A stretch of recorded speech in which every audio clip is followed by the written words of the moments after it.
भगवत गीता में श्री कृष्ण जी कहते हैं, स्वरूप सिद्ध व्यक्ति के लिए न तो अपने नियत कर्मों को करने की आवश्यकता रह जाती है, न ऐसा कर्म न करने का कोई कारण ही रहता है।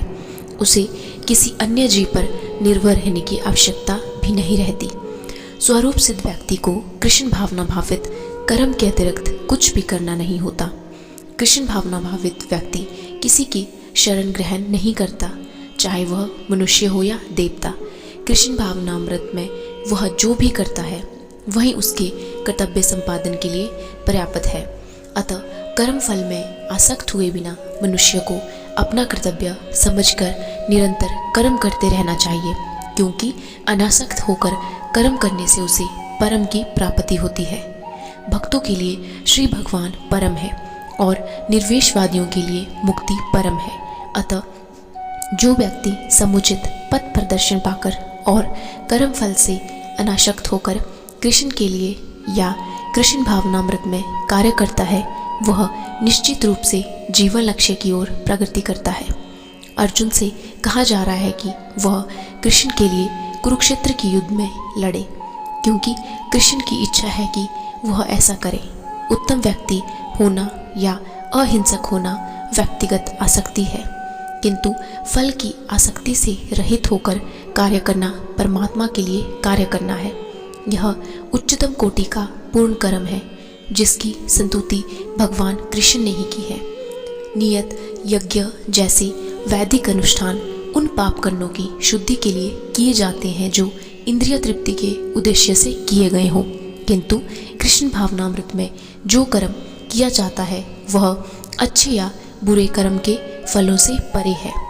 कृष्ण भावना भावित व्यक्ति में फल के प्रति लेश मात्र आसक्ति नहीं रहती। वह तो केवल कृष्ण के लिए कार्य करता है।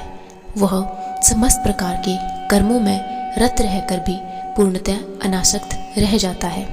एक श्लोक में कहा गया है कि कर्मणैव ही संसिद्धि मा स्थिता जन कादय लोक संग्रह मेवापि संपपश्य अंकुरुति महर्षि।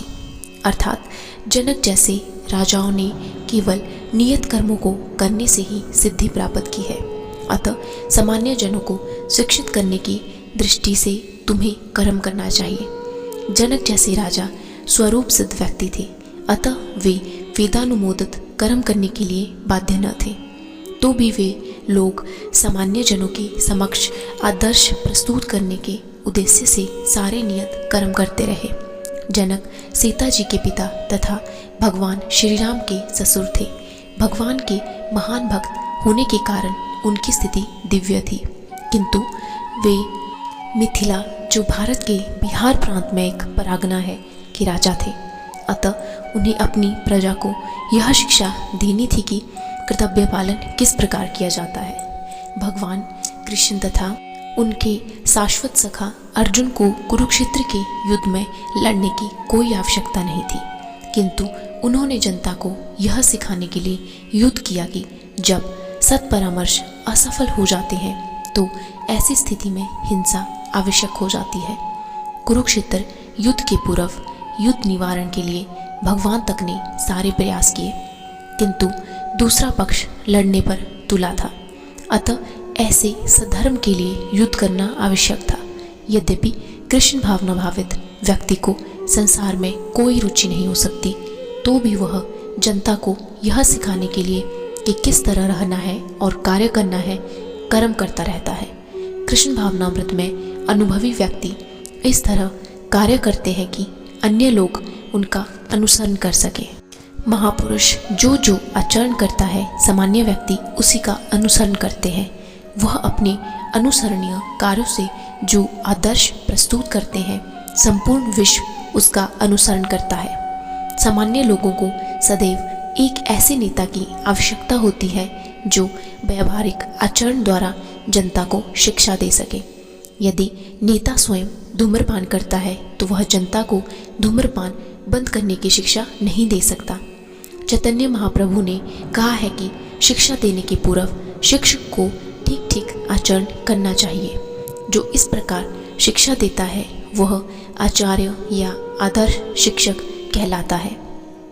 अतः शिक्षक को चाहिए कि सामान्य जन को शिक्षा देने के लिए स्वयं शास्त्रीय सिद्धांतों का पालन करें। कोई भी शिक्षक प्राचीन प्रमाणिक ग्रंथों के नियमों के विपरीत कोई नियम नहीं बना सकता। मनु संहिता जैसे प्रामाणिक ग्रंथ मानव समाज के लिए अनुसरणीय आदर्श ग्रंथ है। अतः नेता का उपदेश ऐसे आदर्श शास्त्रों के नियमों पर आधारित होना चाहिए। जो व्यक्ति अपनी उन्नति चाहता है उसे महान शिक्षकों द्वारा अभ्यास किए जाने वाले आदर्श नियमों का पालन करना चाहिए। श्रीमद् भगवत भी इसकी पुष्टि करता है कि मनुष्य को महान भक्तों के पद चिन्हों का अनुसरण करना चाहिए और आध्यात्मिक बोध के पथ में प्रगति का यही साधन है।